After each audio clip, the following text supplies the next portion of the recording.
Mis tíos siempre me llamaron parásito por vivir en la casa de mi abuela tras la muerte de mis padres. Decían que algún día se la darían a su hija para su graduación. Hasta que descubrí los papeles que me ocultaban, la casa era toda mía. Hoy ellos eran los parásitos. Eres un parásito, viviendo gratis en la casa de tu abuela. Esa frase me cayó como un puñetazo directo en el estómago mientras mi tía Linda dejaba caer mis zapatos viejos sobre el concreto del garaje. El eco metálico del golpe aún retumbaba cuando ella me dio la espalda y volvió a entrar como si hubiera hecho lo más natural del mundo. Yo tenía 19 años, había perdido a mis padres en un accidente en la enero de 70 cuando apenas era un adolescente. Y lo único que me quedaba de ellos y de mi infancia era esa casa de ladrillos en las afueras de Columbus, en un vecindario tranquilo de Westerville, donde las casas parecían todas iguales pero cada familia defendía el suyo como si fuera un castillo. Para mis tíos, yo no era más que un estorbo temporal, una molestia a la que soportaban mientras esperaban que llegara el gran día en que pudieran entregarle la propiedad a su hija Melissa como un regalo de graduación. El problema es que nunca me lo decían de frente con calma, siempre era con veneno disfrazado de bromas. En cada cena familiar, entre platos de pollo frito y ensaladas baratas del Kroger, salía el mismo comentario.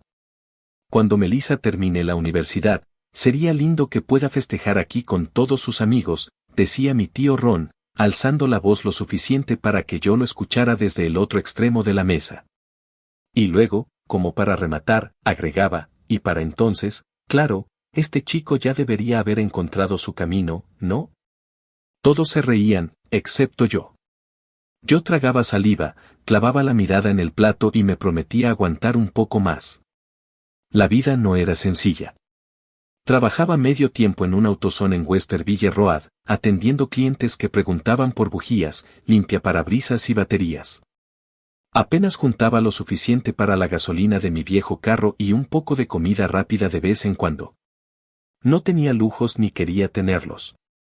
Cada centavo que entraba se iba en mantenerme a flote, y si me quedaba algo extra, lo gastaba en un café en Tim Hortons cuando sentía que me iba a volver loco en esa casa donde cada pared parecía recordarme que yo era un intruso. La humillación no se limitaba a palabras. Recuerdo una tarde de invierno, cuando aún quedaban restos de nieve sucia acumulada en las aceras, que llegué del trabajo agotado y encontré a Melissa con dos amigas suyas usando la sala como si fuera suya. Tenían las mochilas en el piso, la televisión encendida con Netflix, y mi manta favorita arrugada sobre el sofá. Una de ellas me miró de arriba abajo y preguntó en voz alta, ¿ese es el primo parásito del que hablabas? Melissa se rió como si fuera lo más gracioso del mundo. No dije nada, solo subí a mi cuarto con la mandíbula apretada. Esa noche, mientras el viento golpeaba las ventanas, juré que algún día esa risa se le iba a atragantar. Mis tíos jugaban sucio. Siempre hablaban de la casa como si ya les perteneciera, como si mi abuela se las hubiera regalado a ellos en vida, aunque nunca había sido así. Esta cocina necesita remodelación antes de la fiesta de Melissa, decía Linda, abriendo cajones y criticando cada detalle. Tendremos que pintar las paredes de la sala, esos colores son demasiado oscuros para recibir invitados, añadía Ron, paseando con la mano en la barbilla como un arquitecto en su propio proyecto. Yo escuchaba, con los puños cerrados en los bolsillos, y en mi interior la rabia se acumulaba centímetro a centímetro. Pero lo que me marcó fue un domingo después de misa. La familia se reunió en casa, y mientras todos se servían café y galletas, Linda se acercó a mí y, con esa sonrisa venenosa que siempre llevaba, me dijo al oído, agradece que te dejamos quedarte aquí. Otros ya te habrían echado. No olvides que esto es un préstamo. No es tuyo, nunca lo fue y nunca lo será. Me quedé mudo, sintiendo un calor recorrerme la nuca hasta los dedos. Quise responder, gritar, pero me contuve. Por dentro, sin embargo, algo se quebró. 3 meses después, encontré la verdad de casualidad. Estaba buscando unos papeles viejos en la habitación que había pertenecido a mi abuela. El olor a naftalina aún impregnaba el aire y las cortinas permanecían cerradas desde el día de su funeral. Mientras revisaba un cajón atascado, apareció una carpeta de cartón con bordes gastados. Dentro había recibos de impuestos, cartas antiguas y, en el fondo, un sobremanila más grueso que los demás. Lo abrí con manos temblorosas y ahí estaba, el testamento de mi abuela, firmado y sellado por el condado de Franklin. Mi nombre estaba escrito claro, sin lugar a dudas, me dejaba la casa en su totalidad. Nadie más figuraba en el documento. Sentí que me faltaba el aire. Me senté en la cama, el papel abierto sobre mis rodillas, y lo leí una y otra vez, como si mis ojos me estuvieran jugando una mala pasada. Pero no, estaba todo allí, con fechas, firmas y sellos oficiales. Era mío. Siempre había sido mío desde el día que ella murió. Mis tíos lo sabían. La rabia que me invadió en ese momento fue indescriptible. Todos esos insultos, todas esas risas a mi costa, toda la manipulación, eran un teatro. Habían ocultado la verdad para mantenerme bajo su pie. Esa noche no pude dormir. Caminaba de un lado a otro en mi cuarto mientras la calefacción zumbaba en el fondo. Recordaba cada palabra, cada mirada despectiva. El sabor metálico del resentimiento me llenaba la boca. Pensaba en cómo Linda me arrebataba mis zapatos, en cómo Ron hablaba de remodelar su casa, en cómo Melissa me llamaba parásito delante de sus amigas. Cada recuerdo era gasolina sobre el fuego. Al día siguiente, fui al centro de Columbus, al edificio de la Corte de Sucesiones. Me tomó media hora de manejar por la primera 270, con un frío helado entrando por las rendijas de mi carro, pero lo hice con el documento en mano. En la oficina, pedí una copia certificada. El empleado me miró aburrido y, tras unos minutos, me entregó un sobre con el sello rojo del condado. Confirmado, la casa era legalmente mía. Salí al estacionamiento con una sensación extraña, mezcla de alivio y furia contenida. El cielo estaba gris y pesado, pero por primera vez en mucho tiempo, respiré profundo sin sentir el peso del mundo en los hombros. Cuando regresé, los encontré a los tres en la cocina. Melissa estaba revisando el refrigerador como si fuera suyo, Linda hablaba por teléfono, y Ron hojeaba un catálogo de muebles. Dejé el sobre la mesa con un golpe seco. Todos me miraron. ¿Y eso?, preguntó Ron, con el ceño fruncido. Abrí el sobre y extendí la copia certificada del testamento delante de ellos. Lean, dije, con la voz más firme que pude reunir. El silencio fue absoluto mientras sus ojos recorrían las líneas. Linda palideció, Melissa frunció la boca, Ron empezó a sudar. Esto no significa nada, balbuceó Linda, intentando recuperar el control. Tu abuela siempre dijo que la casa sería para Melissa, tú lo sabes. Yo la miré directo a los ojos y respondí, la familia no escribe las leyes. El condado sí. Y el condado dice que la casa es mía. El golpe había caído. Sentí como la balanza se inclinaba por primera vez a mi favor. Mi corazón latía tan fuerte que podía escucharlo en mis oídos, pero mi voz no tembló. Vi en sus caras el miedo disfrazado de indignación, y en ese instante supe que la historia estaba por cambiar. Ya no era el parásito que ellos habían inventado. Eran ellos los que habían estado alimentándose de algo que nunca les perteneció. Esa noche, sentado en la oscuridad de mi cuarto, con la copia del testamento en la mesa de noche, entendí que el juego apenas comenzaba. Por años me hicieron sentir pequeño, como si no tuviera derecho a existir en mi propio hogar. Pero ahora tenía pruebas, tenía la ley de mi lado, y lo más importante, tenía un fuego en el pecho que no pensaba apagar. La venganza no era solo un deseo, era una deuda pendiente. Y esta vez, iba a cobrarla completa. Actualización 1.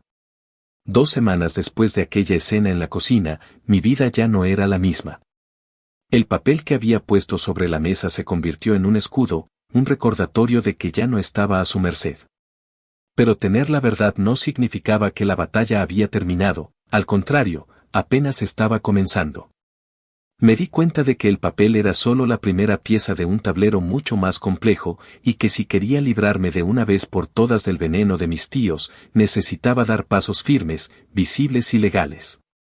La mañana siguiente a aquel enfrentamiento, me desperté con una mezcla extraña de adrenalina y cansancio. Apenas había dormido, la cabeza llena de escenas repetidas, el rostro desencajado de Linda al leer el testamento, los labios apretados de Ron intentando disimular su sudor, los ojos de Melissa brillando con furia muda. Bajé a la cocina esperando silencio, pero ahí estaban los tres, como si nada hubiera pasado. Linda revolvía una olla de avena, Ron leía el periódico, Melissa hacía scroll en su celular. El ambiente era espeso, como si una tormenta invisible estuviera suspendida sobre la mesa. «Buenos días», dije, midiendo mis palabras. Ninguno respondió. Solo escuché el chasquido del periódico al doblarse y el sonido metálico de la cuchara de Linda contra el sartén. Me serví un café, las manos temblándome ligeramente, y me quedé de pie, observándolos. No me iba a sentar como un invitado más. Ese café sabía diferente, como si por primera vez me perteneciera el derecho de estar en esa cocina. Ese mismo día, después del trabajo, conduje de nuevo al edificio de la Corte de Sucesiones en Columbus. El cielo estaba cubierto y el viento cortaba las manos, pero nada podía detenerme. Quería tener no solo una copia, sino varias, todas certificadas, todas selladas. Pedí 3. El empleado me miró con cara de ¿para qué demonios necesitas tantas?, pero cumplió su trabajo. Salí con el sobre en la mano y un plan en la cabeza: si mis tíos querían jugar sucio, yo jugaría con más pruebas que ellos jamás podrían negar. La reacción no se hizo esperar. Esa misma noche, mientras trataba de relajarme viendo un partido de los Cavaliers en la televisión, Linda entró a la sala como una tormenta. ¿Qué crees que vas a lograr con esas copias? Mostrarle a todo el vecindario. ¿A quién piensas impresionar? Yo la miré sin bajar la voz. A nadie. No necesito impresionar a nadie. Pero cada vez que intentes decir que esta casa no es mía, tendrás un sello oficial para callarte. La vena del cuello de Linda se hinchó, y por un segundo pensé que iba a lanzarme la lámpara que tenía al lado. Pero solo apretó los labios y salió dando un portazo tan fuerte que hizo vibrar las ventanas. Ron reaccionó diferente. Al día siguiente, cuando me lo crucé en el garaje, estaba agachado revisando una caja de herramientas. «Mira, muchacho», dijo sin mirarme, «tú sabes que las palabras de tu abuela tenían peso. Ella quería que Melissa estuviera bien, siempre lo dijo. Ese papel no cambia lo que todos sabemos». Yo respiré hondo, conteniendo la rabia, y respondí: «Ese papel lo cambia todo, Ron. Y tú lo sabes. Ya no vas a usar su memoria para manipularme». Se quedó callado, clavando los ojos en una tuerca oxidada como si ahí encontrara alguna respuesta. Melissa, en cambio, no escondió su furia. Una tarde, mientras llegaba del trabajo, la encontré esperándome en la entrada, los brazos cruzados, con una chaqueta universitaria que probablemente había costado más de lo que yo ganaba en una semana. «Eres un egoísta», me soltó sin rodeos. «Esa casa era el sueño de mi mamá para mí. Y tú, con tu cara de víctima, te la robaste». La miré fijamente, intentando que mis palabras fueran tan filosas como las suyas. «No me robé nada. Tú y tus papás quisieron robarme a mí. La diferencia es que yo tengo la ley y ustedes solo tienen palabras». Sus ojos se llenaron de lágrimas de rabia, no de tristeza, y se giró golpeando la puerta con tanta fuerza que retumbó hasta la sala. A partir de ese día, la tensión escaló a otro nivel. Dejaron de hablarme directamente, pero comenzaron las llamadas anónimas. El primero fue un viernes por la noche, casi a medianoche. El teléfono sonó, contesté medio dormido, y una voz distorsionada susurró: «Disfruta mientras puedas, esto no es tuyo». Sentí un escalofrío recorrerme la espalda, pero no colgué. «¿Quién eres?», pregunté. Solo escuché una risa corta, seca, antes de que la línea se cortara. En las siguientes semanas recibí al menos 3 llamadas más, siempre tarde en la noche, siempre con amenazas veladas. Nunca dijeron sus nombres, pero sabía perfectamente quién estaba detrás. Reconocía el patrón, la forma retorcida en que se movían las palabras, como cuando me llamaban parásito pero con sonrisa de familia. La primera vez sentí miedo. La segunda, rabia. La tercera, empecé a grabarlas. El miedo se transformó en estrategia. Decidí que no iba a quedarme esperando a que subieran el siguiente escalón en su juego. Consulté a un abogado en el centro de Columbus. Era un tipo serio, con traje barato y voz grave, que escuchó pacientemente mi historia mientras revisaba los documentos. Usted es el único propietario, eso no tiene discusión, dijo señalando el sello del condado. Si siguen hostigándolo, puede documentar cada intento y presentar una denuncia. Incluso podemos considerar una orden de restricción si se acercan demasiado. Esa frase me dio un nuevo aire. Salí de su oficina con un folder lleno de copias y una determinación distinta, ya no iba a esconderme en mi propio techo. En la casa, la tensión era insoportable. Dejaron de comer en la cocina, como si con su ausencia quisieran castigarme. Se encerraban en la sala o en el garaje, hablando en susurros. Pero la casa, esa que me hicieron creer que nunca me pertenecía, empezó a sentirse distinta. Cada habitación tenía otro color, otro aire. El simple hecho de encender la televisión sin pedir permiso, de dejar mis llaves en la mesa del comedor sin temor a que alguien me las tirara al suelo, era un acto de liberación. Un domingo, mientras preparaba café, Linda pasó por la cocina y murmuró lo suficientemente alto para que la oyera: «Esto no se va a quedar así». Me giré, sosteniendo la taza caliente en las manos, y le respondí: «Ya se quedó así. Y si no te gusta, puedes irte cuando quieras». Me miró con odio puro, pero no dijo nada más. Se fue con los pasos retumbando en el suelo de madera. Lo que antes era miedo comenzó a convertirse en placer. Empecé a imaginarme su frustración cada vez que miraban el documento, cada vez que intentaban buscar alguna rendija legal y se encontraban con un muro. Esa sensación de recuperar el poder era nueva para mí, y la saboreaba como si fuera un manjar después de años de hambre. Esa primera victoria no borró los insultos pasados ni las humillaciones, pero abrió una puerta que ellos nunca pudieron volver a cerrar. Ya no era el niño huérfano que soportaba sus risas en silencio, era el dueño de la casa. Y ellos lo sabían. Por más que intentaran resistirse, la verdad estaba escrita, sellada y firmada. Esa certeza me permitió dormir con un arma nueva, la confianza. Y sin embargo, en lo profundo, entendía que aquello era solo el inicio. La guerra apenas estaba tomando forma. Ellos no iban a rendirse tan fácil. Y yo, por primera vez en mi vida, estaba preparado para pelear. Actualización 2. Un mes después de aquella primera ofensiva legal y de las llamadas anónimas, mis tíos decidieron que todavía podían jugar otra carta. Presentarse en la puerta con su hija y un par de maletas como si la casa fuera un hotel al que podían entrar y salir a voluntad. Ese día lo recuerdo con absoluta claridad porque el clima mismo parecía querer sumarse a la tensión. Llovía a cántaros, un aguacero de verano que hacía retumbar los techos y formaba charcos profundos en la entrada. Yo llegaba de mi turno en el autosón, agotado, con el uniforme empapado de sudor y grasa, y lo primero que vi al doblar la esquina fue su minivan estacionada frente al garaje, con el baúl abierto y varias maletas de ruedas apoyadas en el asfalto mojado. Me detuve en seco dentro del carro, el parabrisas golpeado por la lluvia, y sentí como el corazón me latía contra las costillas. Ahí estaban, Linda con un impermeable amarillo, gritando instrucciones, Ron cargando 2 bolsas como si fueran trofeos, y Melissa bajo un paraguas, con cara de reina destronada. Por un instante, pensé que tal vez venían de visita, que el diluvio los había sorprendido. Pero entonces escuché a Linda decir, con ese tono que siempre me helaba la sangre: mételas adentro rápido antes de que se mojen más. No, no era una visita. Era un intento de ocupación. Apagué el motor y me quedé unos segundos con las manos en el volante.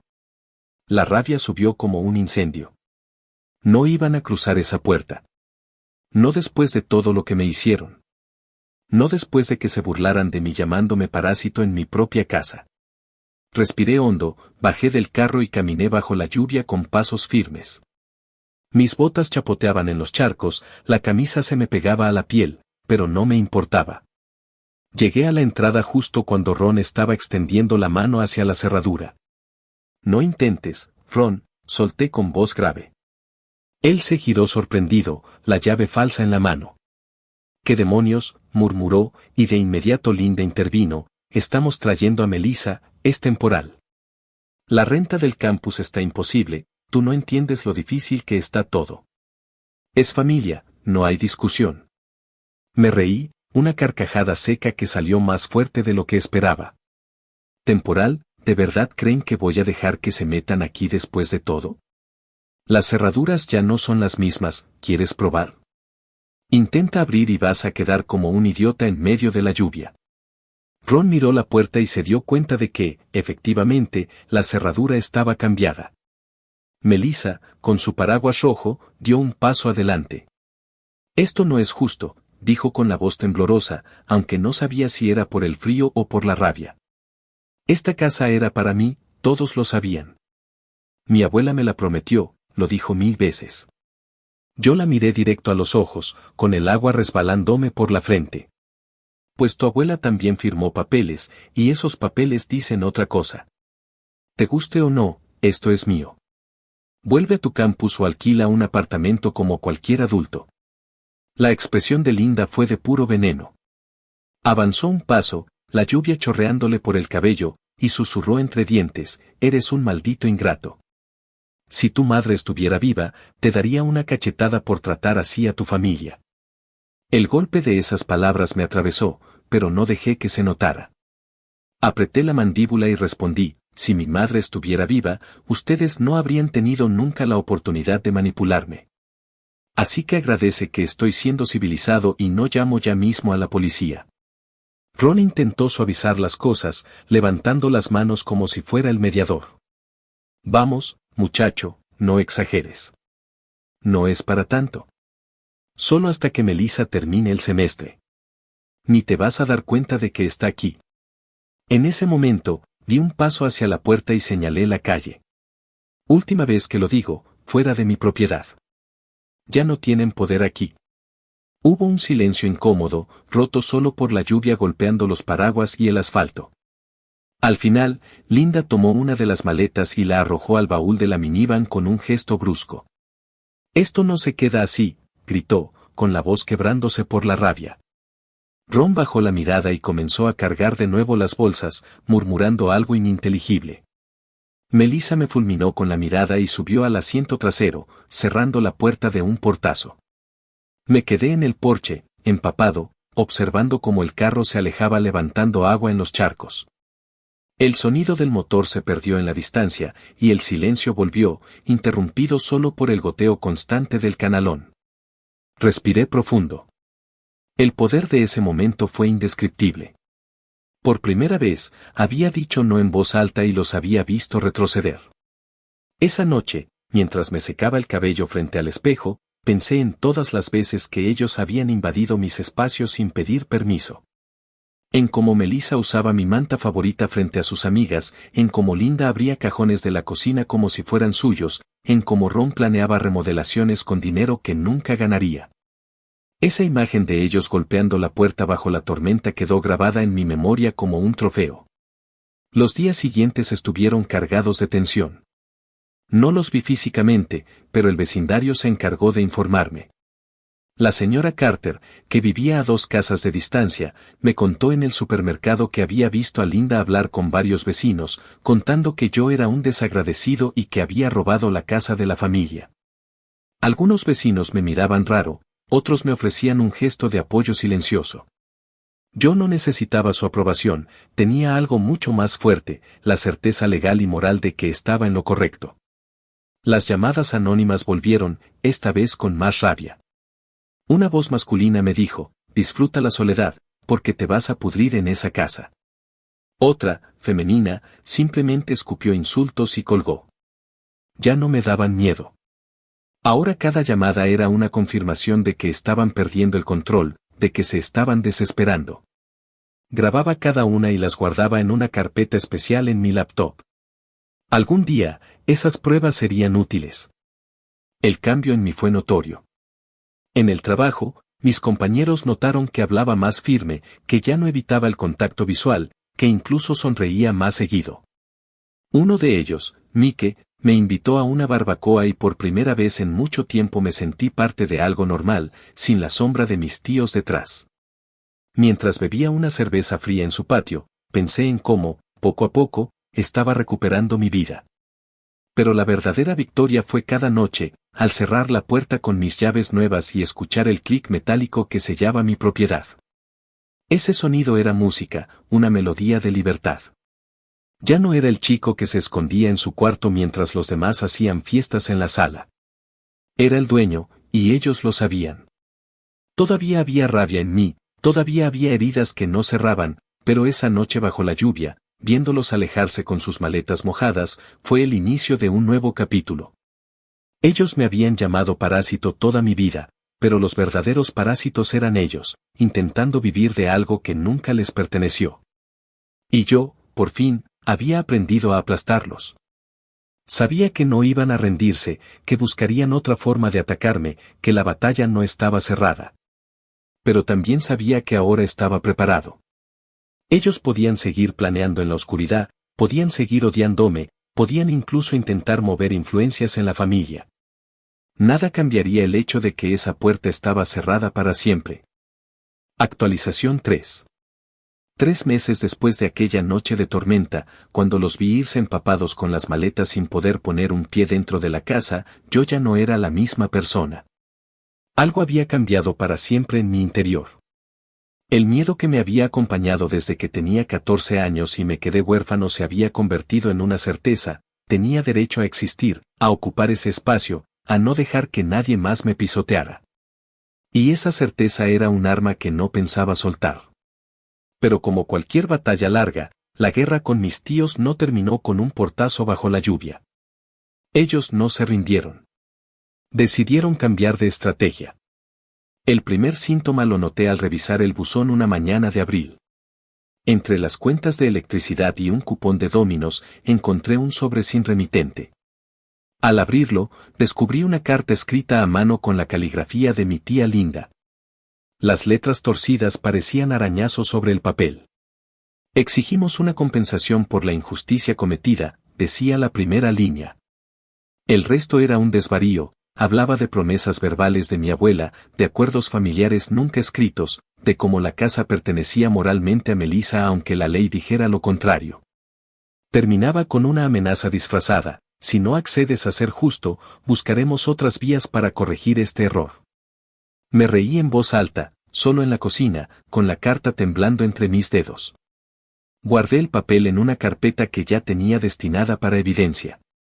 Cada intento suyo de intimidarme era una pieza más en el rompecabezas que algún día podría mostrar a un juez si las cosas escalaban. La carta, lejos de debilitarme, me dio más fuerza. Ya no era un chico sin respaldo. Tenía la ley, tenía la documentación, y ahora tenía pruebas de su desesperación. Fue entonces cuando decidí dar un paso que cambiaría todo: poner la casa oficialmente a mi nombre en los registros públicos digitales. Hasta ese momento, yo tenía las copias físicas, pero quería que cualquiera que buscara la dirección en el portal de propiedades del condado viera claramente quién era el dueño. Fui a la oficina del condado en Downtown Columbus, pasé horas entre formularios y ventanillas, y salí con la actualización hecha. Esa misma noche, frente a mi computadora, busqué la dirección y ahí estaba, mi nombre en la pantalla, al lado de la foto aérea de la casa. Lo leí varias veces, disfrutando cada letra. Era como si de pronto la casa entera respirara conmigo, como si cada ladrillo gritara que yo había ganado. La reacción de mis tíos no se hizo esperar. A los pocos días, un primo lejano me escribió por Facebook Messenger: «Oye, tu tía está diciendo que la traicionaste. Que tu abuela quería que esa casa fuera para Melissa y que tú te adelantaste con cosas legales. No sé qué creer, pero se ve feo». Yo respondí con una captura de pantalla del registro público. Cree en los hechos, no en las lágrimas de Linda. El primo nunca contestó. Linda, furiosa, empezó a difamarme en el vecindario. La señora Carter volvió a advertirme en el supermercado: «Tu tía anda diciendo que eres un malcriado que le quitó todo a la familia». La verdad, hijo, muchos sabemos cómo son ellos. No dejes que te derrumben. Esas palabras me hicieron sonreír. Por primera vez, los rumores no eran cuchillos, sino insignias de mi victoria. Cada mentira que ellos soltaran se estrellaba contra el muro de la verdad que yo había construido. La tensión creció tanto que decidí hacer algo que nunca había hecho: celebrar. Organicé una barbacoa en el patio trasero. Invité a Mickey y a varios compañeros de AutoZone. Compramos costillas, hamburguesas y varias cajas de cerveza barata. El olor a carbón se mezclaba con la música que salía de un parlante viejo, y por primera vez la casa se llenó de risas auténticas. Mientras bebía una Bud Light, observaba las luces cálidas iluminando las paredes de ladrillo y pensé: ahora sí, esta casa respira conmigo. Durante la fiesta, Mike me dio una palmada en la espalda y dijo: hermano, de verdad se siente que te sacaste un peso de encima. Nunca te había visto tan tranquilo. Le conté un poco de la historia, sin entrar en detalles oscuros, y él respondió: pues que se jodan. Esto es tuyo, disfrútalo. Brindamos con botellas al aire, y sentí que por fin estaba viviendo, no solo sobreviviendo. Claro que no todo era alegría. Una noche, mientras recogía latas vacías después de otra pequeña reunión con amigos, escuché un auto detenerse frente a la casa. Miré por la ventana y reconocí de inmediato la silueta de la minivan de mis tíos. Se quedaron estacionados unos minutos, con las luces apagadas, observando. Podía sentir su odio traspasando el vidrio. No bajé, no los enfrenté. Solo me aseguré de que la puerta estuviera cerrada con llave y encendí la grabadora del teléfono. Después de unos 10 minutos, se fueron. Ese episodio me dejó claro que todavía estaban al acecho, buscando un punto débil. Pero ya no me temblaban las manos como antes. Sabía que estaba preparado. Unos días más tarde, recibí otra llamada anónima. Esta vez, la voz masculina gritó directamente: vas a pagar, ladrón, y colgó. Ni siquiera me inmuté. Guardé la grabación y la añadí al archivo. Ese archivo se estaba convirtiendo en un tesoro. Una caja fuerte de pruebas que algún día sería su condena. A pesar de todo, algo en mí empezaba a disfrutar de cada enfrentamiento. Era como si cada provocación fuera un recordatorio de mi triunfo. Ellos ardían de rabia porque no podían derribarme, porque cada movimiento que hacían los hundía más. Y yo, que durante años había sido el chico callado que se escondía en su cuarto, ahora era el que reía mientras ellos se ahogaban en su propio veneno. Un sábado por la tarde, decidí llevar esa satisfacción a otro nivel. Salí al jardín delantero, corté el césped con calma, y luego me quedé un rato en el porche tomando una soda, mirando a los autos pasar. Sabía que tarde o temprano alguno de mis tíos iba a pasar por ahí, y quería que me vieran disfrutando de la casa que ya nunca podrían reclamar. Efectivamente, a la media hora, el carro de Ron apareció en la esquina. Lo reconocí de inmediato. Reduje la velocidad del cortacésped, me quité la gorra y lo saludé levantando la mano, sonriendo. Su cara se desfiguró de rabia mientras aceleraba y se perdía calle abajo. Esa imagen quedó grabada en mi memoria como otra victoria silenciosa. La tercera actualización de mi vida, la etapa en la que decidí exponerlos al mundo digital, fue la que más disfruté. Porque ya no se trataba solo de defenderme, sino de reivindicarme. Cada registro público, cada captura de pantalla, cada barbacoa con amigos, era un ladrillo más en la muralla que los dejaba afuera. Mis tíos podían llorar, gritar, inventar historias, pero la casa ya tenía dueño, y ese dueño era yo. Esa noche, mientras cerraba las ventanas y apagaba las luces, me senté un rato en la sala, en el mismo sofá donde tantas veces me habían hecho sentir como un intruso. Puse los pies sobre la mesa, prendí la televisión y dejé que el silencio de la casa me envolviera. Ya no era el chico que pedía permiso para existir. Ahora era el hombre que sabía que cada rincón de ese lugar le pertenecía. Y aunque la batalla no había terminado, me sentía listo para lo que viniera. Porque lo entendí de golpe, la verdadera venganza no era solo sacar a mis tíos de la casa. La verdadera venganza era vivir en ella, disfrutarla, reírme en voz alta dentro de esas paredes que ellos intentaron arrebatarme.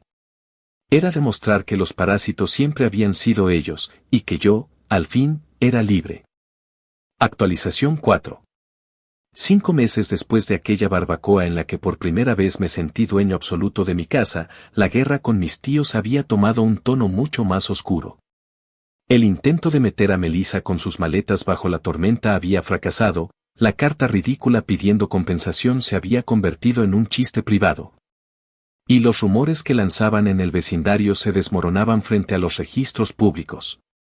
Pero como era de esperar, no se rindieron. El siguiente campo de batalla no fue la puerta de la casa ni el buzón, fue la familia entera. La primera señal llegó una mañana de junio, cuando abrí mi Facebook y encontré un mensaje largo de mi primo Anthony, hijo de otro hermano de mi mamá con el que nunca tuve mucha relación. El texto comenzaba suave, casi amable: mira, hermano, sé que la situación está tensa, pero creo que lo que hiciste está mal. Linda me contó que tu abuela había prometido la casa a Melissa y que tú la traicionaste. A medida que avanzaba, el tono cambiaba: lo que haces está rompiendo la familia. Todos hablan de ti como un egoísta. Si tu mamá estuviera viva, estaría avergonzada. Leí ese mensaje una y otra vez, sintiendo primero el viejo nudo en la garganta, pero luego una furia serena. Contesté con un solo párrafo y una captura de pantalla del registro público: no traicioné a nadie. Mi abuela firmó su voluntad. Si de verdad quieres honrar su memoria, respeta lo que ella dejó escrito. Anthony nunca respondió. Ni siquiera dejó el visto. Ese silencio me supo a victoria. Pero los ataques no se quedaron en mensajes privados. En un almuerzo familiar al que yo no asistí, me enteré después por un primo que sí estuvo: Linda y Ron se desataron. Frente a los demás, me pintaron como un aprovechado que manipuló a una anciana enferma para quedarse con la casa.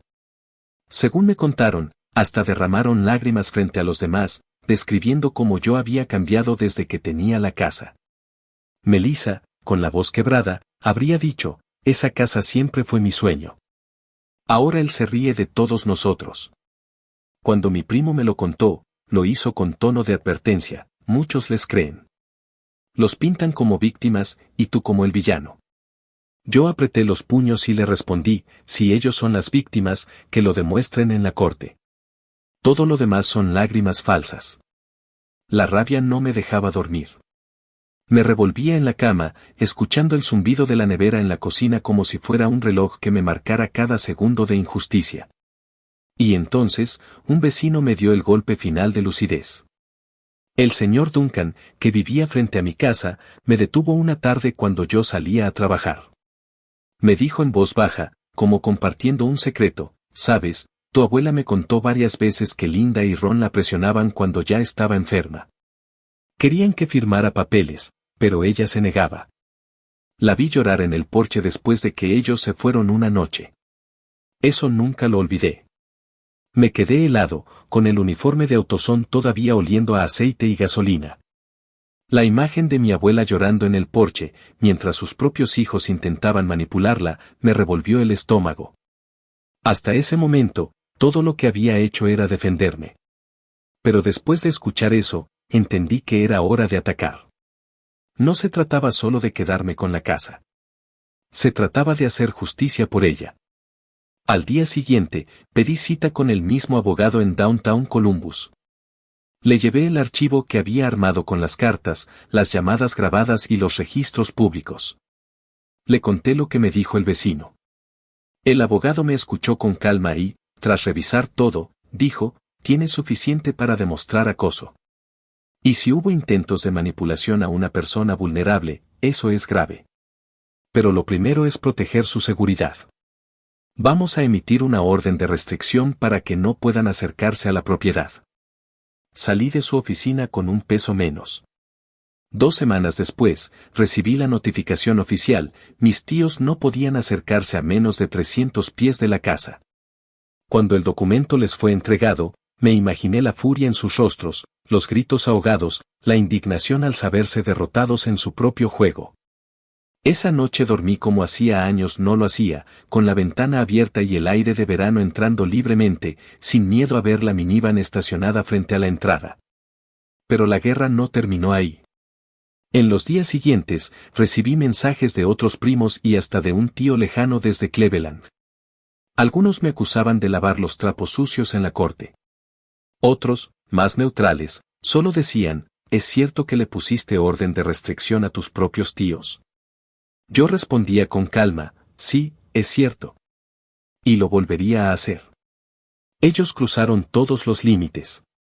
Mientras tanto, en la casa, mi vida empezaba a sentirse más ligera. El simple hecho de poder cortar el césped sin mirar por encima del hombro, de poder sentarme en el porche a leer sin esperar una interrupción, era un lujo que ahora valoraba. Una noche, incluso me animé a sacar una silla al frente, con una cerveza fría, y quedarme allí mirando cómo pasaban los autos por la calle. Ese silencio, ese espacio sin su sombra, era la verdadera victoria. No obstante, había un sabor amargo en todo esto. Cada vez que miraba las fotos viejas de mi abuela en la sala, me invadía la tristeza de saber que había pasado sus últimos años acosada por las mismas personas que decían querer honrar su memoria. Eso me dio aún más razones para mantenerme firme. Ya no era solo por mí. Era por ella. Los rumores siguieron, claro. Linda y Ron no sabían hacer otra cosa. Pero cada palabra suya, cada lágrima fingida, era insignificante frente al sello oficial del condado y la orden de restricción.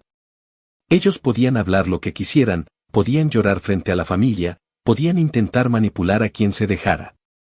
Pero ya no podían cruzar esa línea invisible de 300 pies que los mantenía lejos de mi puerta. Y yo, sentado en mi sala con los papeles guardados en una carpeta azul en la mesa de centro, me sentía invencible. Por primera vez en mi vida, tenía no solo el poder de resistir, sino el poder de protegerme. La casa ya no era solo mi refugio. Era mi fortaleza. Pero en el fondo lo sabía, los parásitos nunca se rinden del todo. Siempre buscan otro huésped, otro rincón donde colarse. Y aunque la ley los había mantenido lejos, su veneno seguía corriendo por la familia, intoxicando conversaciones y sembrando dudas. Yo estaba preparado para lo que viniera, porque la guerra con ellos no era de un día, ni de un año. Era de toda una vida. Y esta vez, estaba dispuesto a ganarla hasta el final. Actualización final. 7 meses después de que todo comenzó a desmoronarse para ellos, puse punto final a la historia de la casa. No fue de golpe ni con fuegos artificiales, sino con una decisión que había madurado en mi cabeza durante semanas, vender la propiedad y largarme a otro lugar. Lejos de los fantasmas de mi familia y de las cicatrices que me habían dejado. La idea empezó como un susurro una noche de agosto, cuando estaba sentado en la sala con el ventilador girando lento y la televisión encendida en mute. Miraba las paredes, los muebles que habían sido de mi abuela, el olor familiar a madera vieja que nunca se iba, y me di cuenta de que, aunque la casa era mía por derecho, nunca dejaría de estar marcada por la sombra de ellos. Cada esquina tenía un recuerdo de insultos, cada ventana me devolvía la imagen de Linda espiando, cada puerta resonaba con la memoria de sus golpes exigiendo entrar. Tenía el título, tenía la victoria, pero no tenía paz. Y yo quería paz. Empecé a buscar en línea, en Zillow y Realtor.com, viendo precios de casas en Columbus y alrededores. Para mi sorpresa, el mercado estaba caliente, las propiedades en Westerville se estaban vendiendo por encima del precio de lista. Una casa como la mía, con 3 habitaciones, un patio trasero decente y ubicada en un barrio seguro, fácilmente podía alcanzar más de $200,000. Me quedé mirando la pantalla con una sonrisa torcida. Si lograba esa venta, no solo me liberaría de ellos para siempre, también tendría el dinero suficiente para empezar de cero en un lugar donde nadie me llamara parásito. Lo hablé con Mike una noche en el bar, después de nuestro turno. Le conté mi plan con un tono entre serio y excitado. Él me miró con una mezcla de sorpresa y respeto. Hermano, eso sería lo mejor que podrías hacer. Llévate el dinero y empieza una nueva vida. Ellos se van a retorcer sabiendo que nunca más van a poner un pie allí. Esa última frase me dio un escalofrío de satisfacción. Sí, vender la casa era el golpe final, el clavo definitivo en el ataúd de sus ilusiones. Contacté a un agente inmobiliario del área, un tipo llamado Jeff, de unos 40 años, con sonrisa profesional y voz convincente. Caminó conmigo por la casa tomando notas en su iPad, evaluando cada rincón. Con un poco de pintura nueva y limpiando el jardín, fácilmente podemos listar en 210,000 pesos. Quizás hasta 220,000 pesos si hay competencia, me dijo mientras revisaba las ventanas. Yo asentí en silencio, pensando en lo irónico que era escuchar que la casa que mis tíos querían para su hija ahora valía mucho más de lo que ellos jamás habrían imaginado. El proceso tomó un par de semanas. Pinté las paredes de colores neutros, contraté a un chico del vecindario para cortar y arreglar el jardín, y saqué la mayoría de mis cosas personales para que la casa pareciera más amplia. Mientras empacaba fotos viejas, encontré una de mi abuela en la cocina, con su delantal de flores y su sonrisa suave. Me detuve varios minutos mirándola, con un nudo en la garganta. «Esto es por ti», murmuré, guardando la foto en una caja que llevaría conmigo a donde fuera. Cuando la casa salió al mercado, las visitas no tardaron. Parejas jóvenes, familias pequeñas, incluso un par de jubilados recorrieron las habitaciones con ojos curiosos. En cada visita, yo me mantenía en silencio, dejando que Jeff hiciera su trabajo. La primera oferta llegó en menos de una semana, 215,000 pesos en efectivo, de una pareja joven que planeaba mudarse antes del invierno. No lo pensé dos veces. Acepté. Firmar los papeles en la notaría fue como cerrar un círculo. Mientras sostenía la pluma y estampaba mi firma en cada hoja, recordaba la primera vez que Linda me llamó parásito, la risa de Melissa frente a sus amigas, los sermones de Ron sobre cómo debía ser agradecido. Todo eso se desmoronaba en cada firma, como un castillo de naipes bajo el viento. Cuando el notario me entregó el cheque oficial, sentí una oleada de libertad recorrerme el cuerpo. Con el dinero en la cuenta, empecé a buscar mi nuevo destino. Quería alejarme de Columbus, de Ohio, de todo lo que me recordara a ellos. Terminé eligiendo Cincinnati, a unas 100 millas al sur. Era una ciudad con vida, con oportunidades, con un río que le daba un aire distinto. Encontré un departamento en un edificio moderno, con balcones que daban vista al Ohio River. El alquiler era caro, 1,400 pesos al mes, pero después de años de sentirme atrapado, valía cada centavo. El día que me mudé, cargué mi viejo carro con las cajas que había decidido conservar, ropa, libros, algunas fotos, y la manta favorita que Melissa había usado una vez para burlarse de mí. Manejar por la enero de 71 con todo lo que me quedaba en el maletero fue como un viaje de purificación. A cada milla que dejaba atrás, sentía que el peso de mis tíos se deshacía poco a poco. La primera noche en Cincinnati fue mágica. Me senté en el balcón, con una cerveza fría en la mano, mirando cómo las luces de los barcos se reflejaban en el río. El aire era diferente, más húmedo, pero cargado de posibilidades. Pensé en ellos, claro. Me los imaginé en su minivan, discutiendo entre sí, sin poder aceptar que todo lo que habían planeado durante años se había evaporado en un instante. Yo ya no estaba en la casa que codiciaban, y aún así la habían perdido. No tenían nada. Y lo peor para ellos era saber que yo sí lo tenía todo, libertad, dinero y un nuevo comienzo. Un par de días después, recibí un mensaje de texto de un número desconocido. Decía, espero que estés feliz vendiendo lo que no era tuyo. Algún día pagarás. No contesté. Solo sonreí, borré el mensaje y volví a mirar el río desde mi balcón. Era la confirmación de que todavía estaban envenenados, atrapados en su propio odio. Pero yo ya no. Yo estaba en otra ciudad, en otra vida. Ellos eran los que seguían viviendo en el pasado, como parásitos que se devoran a sí mismos. El tiempo pasó, y con cada día me sentía más en paz. Conseguí un nuevo trabajo en un taller de autopartes en el centro de Cincinnati. Conocí gente nueva, salí a explorar bares y cafeterías, incluso empecé a pensar en inscribirme en clases nocturnas en la universidad comunitaria. La casa de Westerville ya no era más que un capítulo cerrado. Y cada vez que mi mente volvía a los insultos de mis tíos, lo hacía con una sonrisa amarga. Porque al final, todo lo que intentaron arrebatarme se convirtió en la llave de mi libertad.